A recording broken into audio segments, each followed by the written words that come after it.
Hey, what's going on, you guys? Welcome back to my channel. My name is William Beaudry, and today we are going to be going over Scream 6. Specifically, the 6 things that I want and the 6 things that I don't. I got this idea from Cody Leach and his channel. If you guys haven't gone over there to check him out already, please do. Go show him some love, like, comment, and subscribe. He puts out a lot of great content. He puts a lot of hard work into it. So please go check him out if you haven't already. I don't just want to steal his idea and not give him credit. So today, as I'm filming this, is actually the day that Scream is officially released. I'm not seeing the film today. I'm actually seeing it on Tuesday. So I won't be able to, make an update video to this until then. But I did want to give some of my hopes and dreams and some of my, if they do this, it'll crash and burn lists to you guys. So, I thought it would be interesting considering that I'm really into the Scream franchise as a whole. I still don't know exactly how I feel about Scream 5. I think once I fall in love with these characters a bit more, I might love Scream 5 a little bit, but as of right now, I'm not quite sure how I feel about that movie. I liked it. It wasn't a bad movie by any stretch of the imagination, but I just don't know if it really did a lot for the plot overall. You know what I mean? I don't... Like Screams 1 through 4, there's an overarching plot over the course of those movies. You can track the movement and character arcs throughout time, but part 5 kind of feels like its own standalone little thing, which I mean makes sense. It's by a whole new creative team. Radio Silence, it's, doesn't involve Wes Craven. I don't think Kevin Williamson wrote the script. I think he just kind of gave his blessing for it. So, I mean, obviously the movie was going to have a different feel. It's just going to take a minute for me to get that feel. I think it'll come with some more sequels with some more of these characters if they don't ruin it. To start off on how they could not ruin it, let's go through our don'ts. Starting with the 6th one is don't ignore Sidney's absence. And what I mean by that is don't just not acknowledge the fact that she's not there. Don't just gloss over it because we're in New York and these characters aren't anywhere geographically near her. That's never stopped Ghostface or Sidney before from coming to where the attacks are happening. She's done that in multiple films, again and again. That is her character to come and help when her help is needed. So I think that in order for them to truly explain Sidney's absence away is they need to have Gale do it. They need to have Gale be the one to say, no, don't call Sidney. Don't drag her into this. She has kids now. She has a lot on the line. And Dewey just died. One of the original 3 just died. Like, this can happen now. This isn't just, oh, we come here, we solve we can die now. And those kids need a mother. You know what I mean? So, if Gale does it, or even Kirby, I might feel a little bit more at ease with the whole thing. But if they don't, and they just gloss over it, I don't think that I will like that at all. Sidney is too important of a character to this franchise. She is the best final girl of all time. Better than Laurie Strode. I think if you put those two in a boxing ring together, we all know who would win. I mean, do we remember this? Exactly. I think that, she's far too important of a character. She means too much to the horror community and the horror genre and the trope of the final girl. Too much. They can't just ignore her absence. They need to address it. And if they do address it, good on them. If they don't, points are definitely being taken away. Moving on down to number 5, don't lose the references and homages. Well, some of them. Let me explain. So, I feel like Scream 5 was lacking a certain referential or even like homagetory type of setup. In the original Scream films, there were moments that were direct recreations and homages to other films, like the whole opening scene with him on the phone talking to Drew Barrymore. Like, that's from Black Christmas. That is a reference in itself. But it's not like he's sitting there, or it's not like Drew Barrymore was like, oh my god, you're calling me like Black Christmas right now. Whereas that's kind of how I feel about Scream 5. I feel like Scream 5 was a little like, I told you I still prefer the Babadook.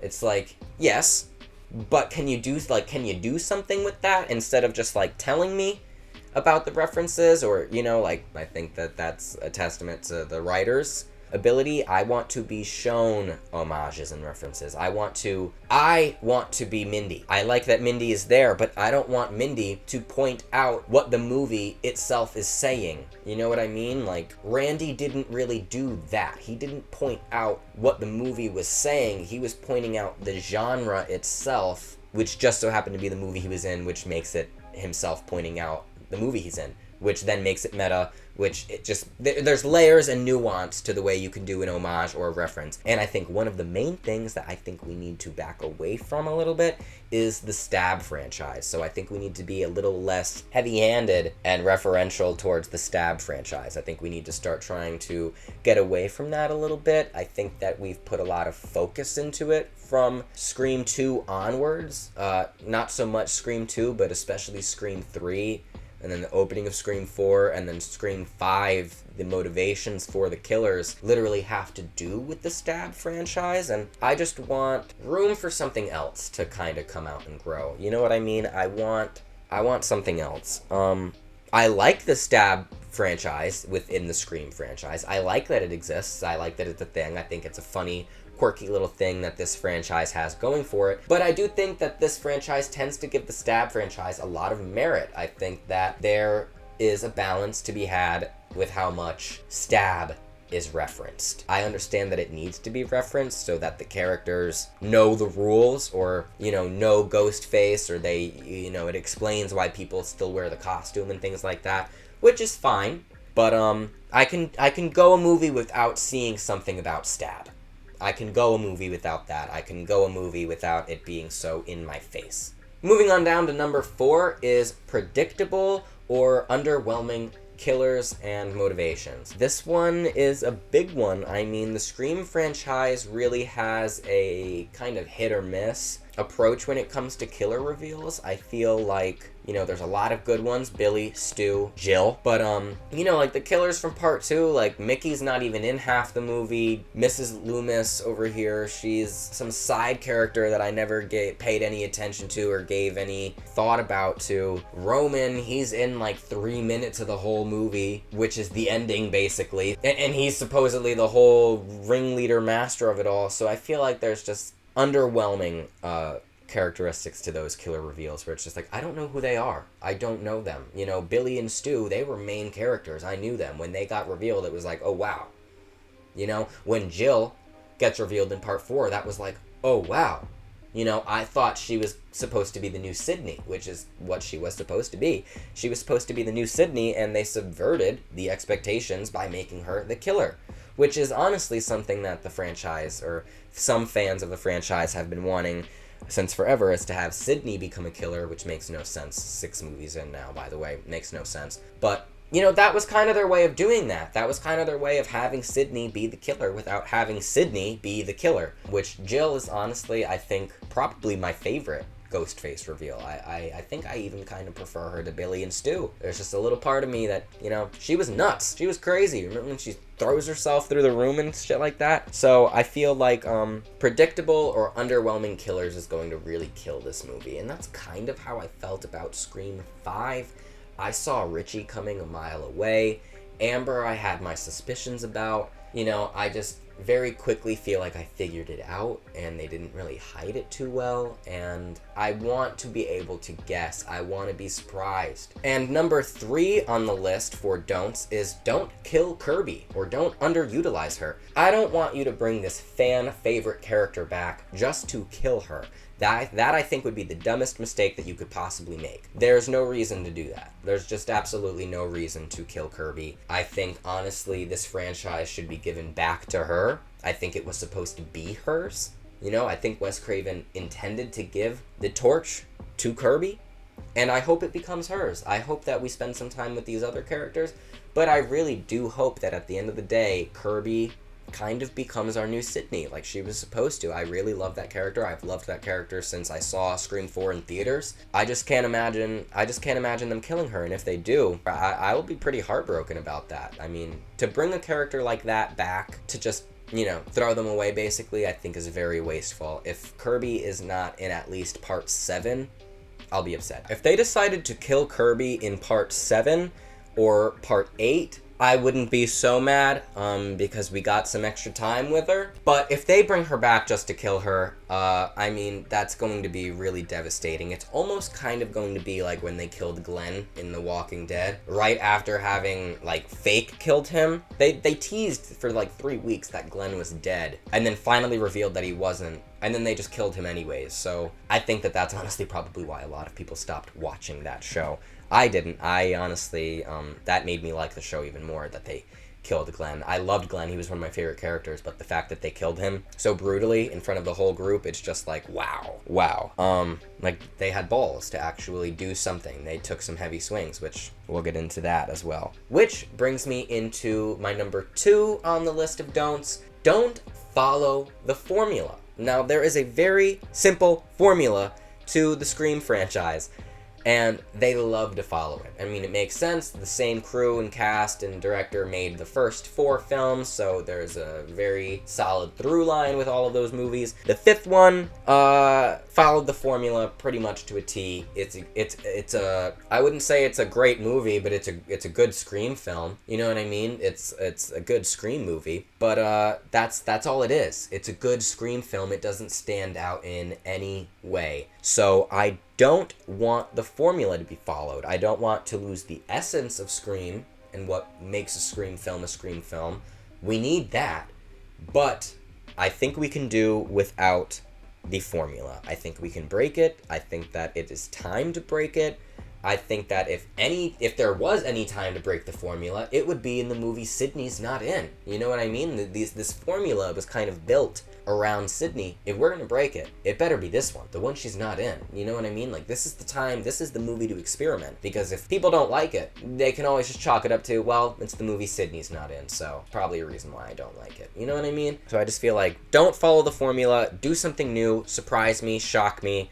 We're gonna get into that a little bit later, a little bit more in depth. That's why I'm being kind of vague with this number 2 one here. And number 1 on my list of don'ts is, don't just make a movie to make a movie. You know what I mean? I don't want to see a Scream 6 if there's really no point to it. I really want Scream 6 to push the plot further and to push the franchise's plot further. You know, a lot of like what the early Scream films did, you need to watch them in order to understand where these characters are going to and moving from and heading towards.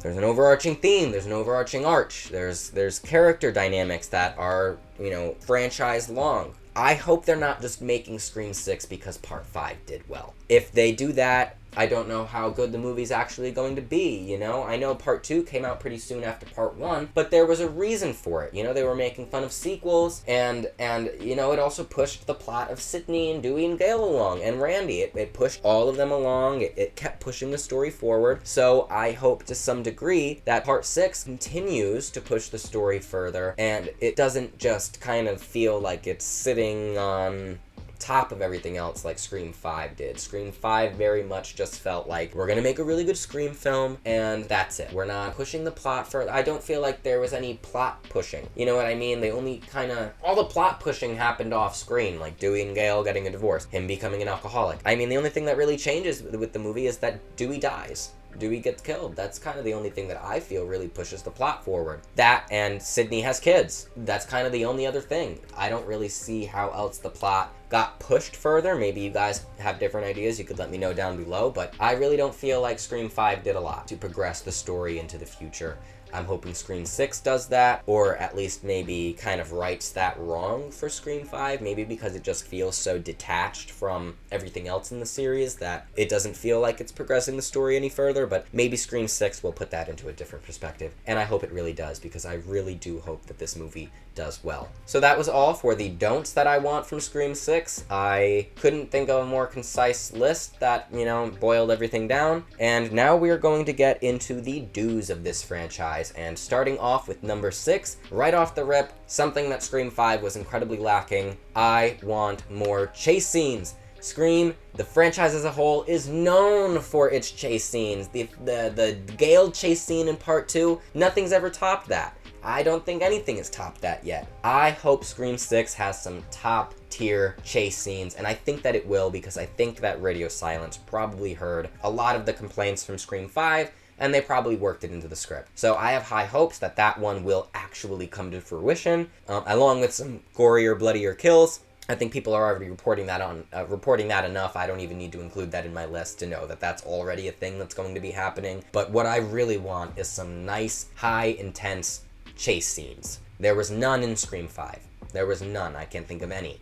So please, Scream 6, give me some cool, well thought out, well choreographed chase scenes. And don't make Ghostface so clumsy. Give him like a military or a security or police position or something. Like, make him an actual threat. You know, make him a looming presence that he's not tripping over himself like these teenagers were in these last few movies. This is a man, or this is a grown adult that is not messing around. They're trained. Maybe they're like a trained assassin or something. You know, like, give me something crazy. Give me a solid standing Ghostface for once. Alright, and moving on down to number 5 on the list of do's for Scream 6, we have take hard swings and be bold. I am tired, like I said in the don'ts list, I am tired of following the formula. Break the formula up. Give me something bold. Take swings. I want crazy stuff to happen. I don't want just another Scream film. You know, when you try to watch all the Scream movies back to back by the third or fourth one, you're honestly tired. You know what I mean? You're tired. Whereas something like the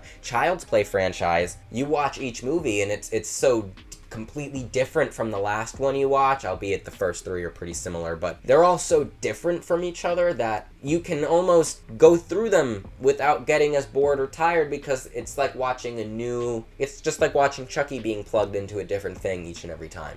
So I think that what Scream 6 really needs to do is take some chances, be bold, and don't worry about pleasing everyone. You're not going to please everyone. Not everyone is going to like your movie, and that's okay. Make the movie you want to make. Be bold. Be crazy. You know, like, make a movie, this has been talked about for years, make a movie where Ghostface escapes. You don't even have to say who he is ever. You know what I mean? Like, we don't need to have him revealed in part 7. We don't need to have them revealed in part 8. They could just get away and never be caught. And there could always just be one Ghostface that was never unmasked, that they have no clue who it was and they never will. Maybe at some point, like 5 movies later, you can bring him back. Or maybe there's a Ghostface, he always gets away. Maybe there's just one that comes for multiple sequels and always gets away. And that's Ghostface's MO, is he comes in, does his job, and he gets out. You know what I mean? Like, do something crazy like that. Or this is something that I've been saying since Scream 5, is have Tara be a killer. And I don't mean have her be the 3rd killer. I think have her be the 4th killer of Scream 5. Hear me out. Richie and Tara definitely didn't kill Dewey, okay? Amber took credit for Dewey's death. I don't personally feel like she did. I think somebody else probably did that. I think that there were 4 killers. I think Tara's in on it. I think that would be an awesome direction to go if Tara was in on it. Yeah, I want it to be revealed that since part 5, there were 2 killers that got away. One of which is Tara, one of which may or may not be a killer that is in Scream 6, but I hope they'd come out eventually, maybe to come after Tara, or, you know, to do something. I want Tara to be a killer, and I honestly want her to kill Sam. You know, I take some risks. Sam is supposed to be our new Sidney. We've never killed Sidney. Kill Sam. Have Tara be the new Sidney, and have her be the killer. You know, do what Wes Craven wanted to do with Jill, but just give it to Tara. And, you know, and I feel like it would be, and then, you know, maybe Gale gets injured and is targeted by these ghosts, and Gale ends up in a coma by the end of the movie. You know, like, maybe there's just, I want risks. I want to leave the movie going, wow, Ghostface didn't get caught. They just did a really crazy killer reveal, and I don't know if Gale is going to survive into the next movie. Sidney better hurry up and get here to fix this problem. You know what I mean? Like, I want something that's going to make me want to see the next one. Whereas Scream 5, it just ends. You know, there doesn't even really need to be a next one if they didn't want to make one. I want a movie that makes me know there's going to be another one. There's going to be, you know, it doesn't need to be a cliffhanger, but I need to know that there is an idea of where to go next. I need to know that. And I need Radio Silence to start taking some really, really heavy swings. I need you guys to start being really bold. Do something new. Break the formula. That honestly brings me down to my number 4 of the do list, and that is to have Ghostface reach out to a lot of people at once. Now, throughout the franchise, Ghostface has had many personal calls with people. You know, he has called people on their cell phones, or he's, you know, tried to like video chat them, or it's all just one person though. I think that Scream 6, Ghostface should, for the first time, interact or call or message a lot of people all at once. And one great way that I think he could potentially do that, or they could potentially do that, is have Ghostface call Gale's morning show on the air. I think that that would be crazy. I think that that would be insane. I think that it would probably push up some of her book sales in the franchise. And I think that that could honestly be a reason as to why they're targeting Gale, is the fact that she said she wasn't going to be writing a book about the events of Part 5, and she did, because we can see that book in some of the trailers. So we know she wrote a book. So that could be part of it, is somebody's mad that she wrote a book and they're coming after her and they're calling the morning show to basically say on air in front of everyone watching, like, Gale, you are a fake, you are this and that, you're a snake, you're that and this, and you always have been, you know? And whatever that does for Gale character arc-wise, I feel like that would have an effect on her, you know, to be called out like that in a room full of people and to be told exactly what you are, you know? Which honestly, sometimes she's a bit of a conniving fox, you know? She's cunning. So I think that that would just be a really good threatening moment. And also it would really showcase how bold this Ghostface would be to call the host of a televised morning show. Yeah, that's bold, that's unheard of, that would excite the hell out of me. More so than Gale just getting her first phone call. I think her first phone call should have been on the air. I think that would have been intense. Alright, moving on down to number 3 on the do list is utilize the setting. Do not pull a Jason Takes Manhattan where 3/4 of the movie are on a boat and then the last little chunk, the last 15 minutes, takes place in New York. I want the setting to be utilized. I want to see people getting thrown out of skyscrapers. I want to see people getting thrown in front of subways. I want to see people on the subway, which we know we will because we saw it in the trailer. We know we're seeing a little bodega. We're seeing a lot of stuff. So I want a lot. I want a chase scene in Central Park.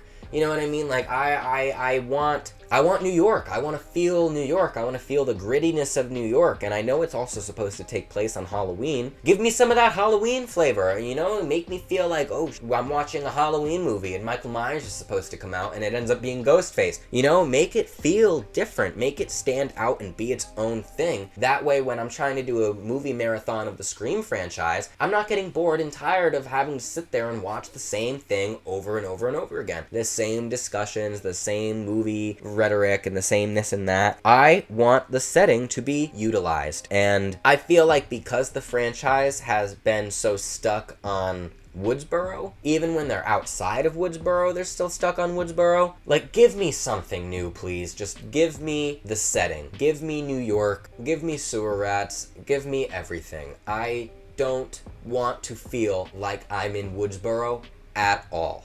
I want to feel like this is a brand new thing that's somehow still pushing the story forward and is connecting to everything. So moving on down to number 2 on the do list would be honestly connected to number 5. Pull the rug out from underneath me. So after you're done taking all of those heavy swings and being bold and taking risks and shocking me, I want you to then pull the rug out from underneath me. Do something completely unexpected. I'm not one of those people that really wants Stu to come back, but if you end up doing it, do it well. If you do it well and you pull the rug out from underneath me and you make it make sense that nobody has mentioned him being alive all these years and maybe they didn't even know he was dead, if you guys make it make sense, I'm down for it. I'm down for it because that is something crazy I want to see. I want to see something crazy. I don't just want to see more Ghostface. You know what I mean? I don't just want to see, more people are putting on the mask, more people are dying. No, I want to see this story connecting on every level. I want to see killers coming back. I don't want every killer to be killed. I want some of them to go to prison or something, you know? I want some of them to honestly either get away, go to prison, do something. I want them to be able to come back. Or maybe for a Ghostface to go train under another Ghostface that's in prison. That's a thing that a lot of the Stu fans want to happen. Or maybe, they go to prison and the murders start happening again and the survivors go to that one in prison and start asking them, like, why did you start killing? Maybe we never learn their motivation in that movie. Maybe they just get arrested, they go to trial and they get convicted and they go to prison and we never figure out why they did the things that they did. Maybe we figure that out in a later movie where they have to go back and interview them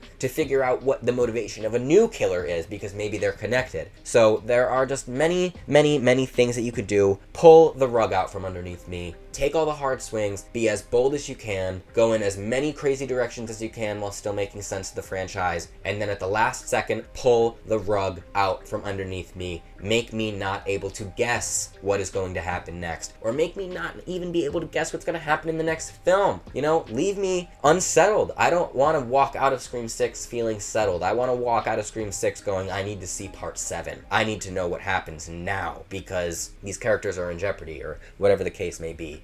I need to see that. Moving on down to number 1 on the do list is some sort of Sidney tease. I am not really one of those people that's too happy about Sidney not being in the movie. I look forward to seeing Sidney. I really do. I love her so much. She's great. I just think that it's kind of unfortunate that they wouldn't pay her the money that she was rightfully due. So I do hope that maybe if they did work something out behind the scenes at some point while they were filming, maybe she came in and filmed like a post-credit scene or did something, I don't know. I just want this movie to have some sort of good explanation as to why she's not there, but I also need them to have a great explanation as to why she can come back and that she's not just done. You know what I mean? They need to tease her. They need to tease the fact that Sidney could pop up at any moment, coming back to help them, and I'll be satisfied. I don't want Sidney to be gone. I don't want them to just pretend like she doesn't exist. I want them to continuously tease her. I want them to always, and even if they're not bringing her back for part 7, I want you to tease her. I want her to get a phone call in a post-credit scene, or even if they have like a body double stand-in, you see the back of her head or something, and we know, okay, that's Sidney. Technically, Sidney was in the movie. You know what I mean? It might not have been Neve Campbell. Technically, though, Sidney was in the movie. That's all I need. I think I don't see this movie taking a lot of heavy swings, for it being the first movie that Sidney isn't in. I think that this would actually be the perfect time to do some heavy swings because, again, you can do whatever you want. The main face of this franchise isn't here. If people don't like this movie, you could always say, well, it's because Sidney wasn't in it. You know what I mean? So I think that, if they're going to take heavy swings, now would be the time. I don't think they're going to take too many heavy swings. So I really hope they do tease her and the potential of her coming back at some point, because I think I would just be devastated and heartbroken if she never did. I don't know how I would deal with that. Okay, so that was it for the 6 things that I want from Scream 6 and the 6 things that I don't. If you guys like this video, please like, comment, and subscribe. I need all the help that I can get. I'm a brand new channel, just trying to start making content for you guys, and I would really appreciate it if, you guys interacted a little bit or left me some, suggestions on what to do next or video ideas, anything. Literally anything you want. You could be mean. You could comment rude stuff down below, call me ugly, say whatever you want. Just interact. Yeah, I can't wait to see Scream 6 on Tuesday. That's in like 4 days for me. I think it's going to be incredible. I'll be making a non-spoiler and spoiler review after I go see the movie. So please, like I said, subscribe so that you guys can see that. Push the notifications so that you guys get notified when I post a new video. I'm really excited. I can't wait to go see this movie. I think it's going to be really good. And if you can afford it, please go support Scream 6. Please go support any horror film that you see going to theaters. They need it. Things like Barbarian. I didn't really like Smile, but Smile. Smaller indie film. The Menu, great film. Go to the theaters. Go watch these movies and, give Hollywood a reason to not continue just making franchises, but also continue supporting the franchises so that I can continue to see the characters that I love. All right. Thank you guys so much for watching. I love you all, and please stick around for the next one. Bye.